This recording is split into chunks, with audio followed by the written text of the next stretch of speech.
we the people, who with an eye towards the future we would like for our dear country, elect representatives to go forward and realize that vision. Government serves at the choice, direction, and pleasure of the people of this great nation. And I have had the honor and privilege to serve my country in all levels of government.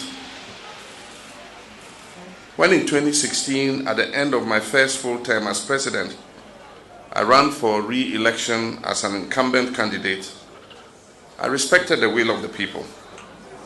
I conceded, I stepped aside, and I set in motion a peaceful transfer of power because I understood that it was the will of the people. And if we are to progress as a nation, if we are to live up to the inheritance of our history, one for which people have paid the ultimate price, the sacred verdict of the people must be respected. It must be protected. It has been my pledge throughout my time of service as a representative to the good people of Ghana to do exactly that. And that is why I stand before you tonight and willing to accept the fictionalized results of a flawed election.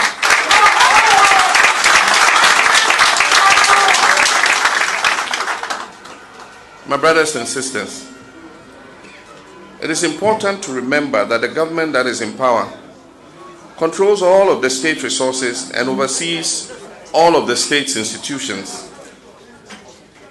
The line he treads between his loyalty to the power that is held by the people and by his own desire to hold on to power can be a very thin one indeed.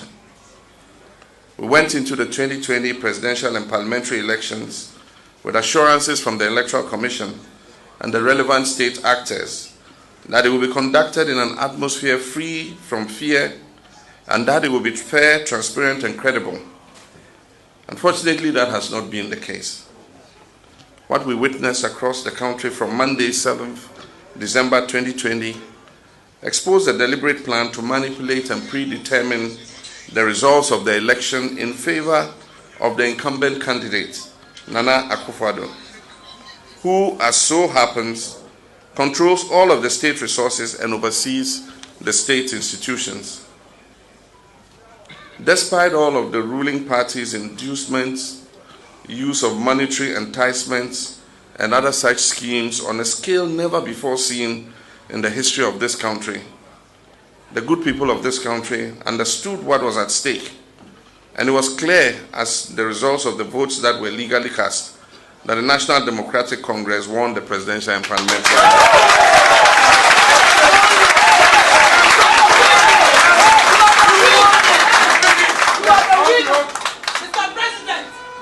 No amount of trickery, sleight of hand, or obfuscation will erase that reality. I'm extremely proud of our parliamentary candidates who have earned for themselves the title of giant elephant killers.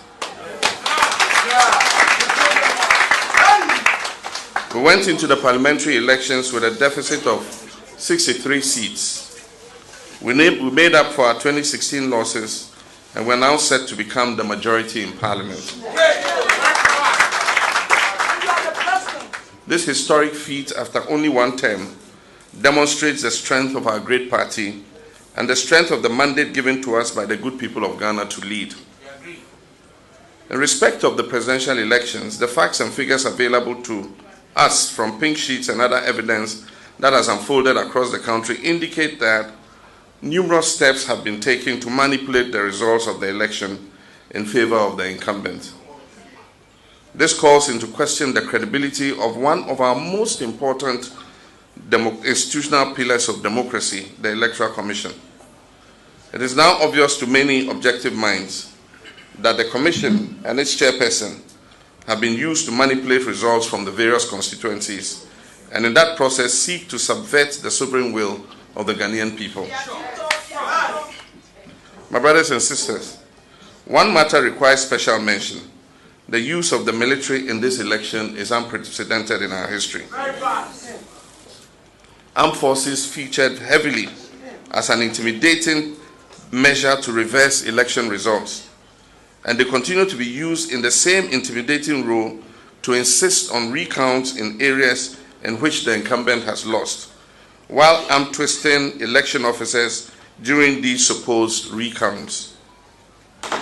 We will not accept anything short of a declaration of the legitimate result.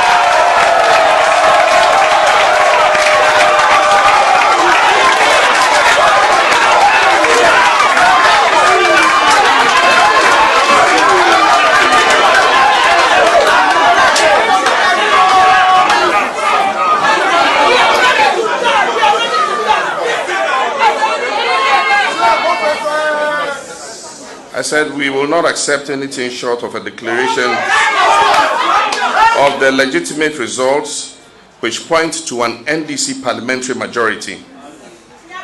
My brothers and sisters, advisedly since the inception of the Fourth Republic, final election results have always been declared within a 72-hour period to allow for thorough and diligent collation.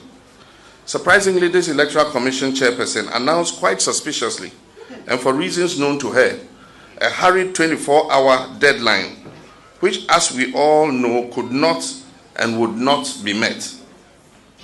The chairperson of the EC, in less than 24 hours after her declaration, has admitted that she made unacceptable errors, which go to the heart of the entire electoral process and cast deep doubt on the credibility of the announced outcome. The Electoral Commission of Ghana has never brought its credibility to this historic low at such a crucial moment of election results declaration. In fact, the litany of irregularities and blatant attempts at rigging for a candidate is obvious and most embarrassing.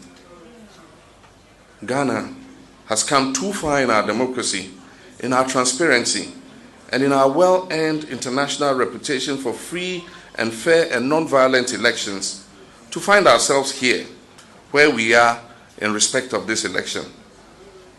As has been announced by my party, the National Democratic Congress, we are unable to accept the outcome of the election as declared by the Electoral Commission chairperson, Mrs. Jim Mensah. These results are flawed and discredited. When it comes to the parliamentary election, the NDC won a working majority of 140 seats. What has happened since the election has been a deliberate attempt targeting 5 constituencies of the 140 to steal and thus subvert the people's verdict. A closer look and detailed examination of the constituency-specific facts casts very dark clouds on our democracy. And allow me to speak in specific so our claims are well known. In Seychelles, the results were declared without the content of one ballot box being counted. The parties had agreed that an issue of alleged overvoting should be referred to the collation center to be resolved. That ballot box mysteriously disappeared en route to the collation center. Nevertheless, results were declared in favor of the NPP candidate. In Upper Gentry West, the EC official deferred the declaration of the results because of alleged death threats. The results favor the NDC candidate, as has been confirmed earlier today. In Senate West, a ballot box was snatched and the culprit was apprehended. The seal of the NPP must have become dislodged in the ensuing scuffle with the culprit. That of the NDC and the Electoral Commission remained intact. However, NPP would not allow the contents of the ballot box to be counted and added to the lot because it would obviously favor the NDC. In Techiman South, the NDC won quite clearly, but for whatever unknown reasons, the military was invited. In the ensuing melee, 2 people were shot and killed by the military. 8 persons were injured and hospitalized. A 3rd person, who was one of those hospitalized from gunshot injuries, has now been pronounced dead. These are three Ghanaians who wanted nothing more than for their country to fulfill its promise of democracy and ended up losing their lives at the hands of the military that is meant to safeguard their rights as citizens. They include Abdallah Ayarik, 18 years of age only, and Tajuddin Al-Hassan, 39 years of age. The results have allegedly been strangely declared for the MPP, even though the EC chair claims to have left Techiman South out of her declaration. After an audit and review of our pink sheets, and I wish to announce that we have all our pink sheets signed. After an audit and review of our pink sheets for Techiman South, we can confirm to you, ladies and gentlemen, that the NDC won the parliamentary seat as follows. NDC secured 50,417 votes, and NPP secured 49,825 votes. In the Eastern region, the results in the presidential elections, which were collated and signed by all the parties, were not the same ones that were transmitted from the Regional Electoral Commission offices to Accra. The padded figures have since been exposed. The Ashanti region provides fundamental problems that require further investigation and a full electoral forensic audit. Evidence gathered across board shows that the aggregates on the summary sheets of some constituencies do not reflect the individual results on the polling station pink sheets. You may also recall that prior to the election day, December 7th, there were many incidences where ballot papers stamprinted in favor of candidate Nana Akufo-Addo were found at various locations. In Bantama, for instance, it was noticed that the portion of the pink sheets reserved for recording the number of persons biometrically verified had not been filled on a large number of the pink sheets. When our agents requested for the biometric machine to confirm the recorded results, they were denied access, with the explanation that they were recorded in a book, to which they were also denied access. My brothers and sisters, these are serious issues, ones that attack the very foundation of our democracy and our rights as citizens of this sovereign nation to elect our representatives and to have a say in who leads our government. It may interest you to know that since the inception of the Fourth Republic, agents of political parties represented in the collation room go through an agreed, settled procedure by which a declaration of final results are made. This involves the production of constituency by constituency results, which are then scrutinized by the agents, and after their consent, the said results are announced. Unfortunately, this time round, under this electoral commissioner, Jean Mensah, a different system was adopted, one in which bulk regional results were provided without supportive pink sheet data by which agents could validate the accuracy of the results. Consequently, not a single pink sheet from the constituencies supporting the bulk regional collation was provided. This is in direct violation of Regulation 3 and 44 of the Public Elections Regulation 2020 CI 127. Little wonder that the chairperson managed to obtain a cumulative figure of more than 100%. Of more than 100% in her declaration. On account of this, my party is confident that what has happened is a violation of the law. It is a violation of due process and therefore tantamount to an illegality. It is also a violation of an understanding we hold dear in this country, the understanding that this is not a dictatorship or a monarchy run by a single family for the benefit of a family.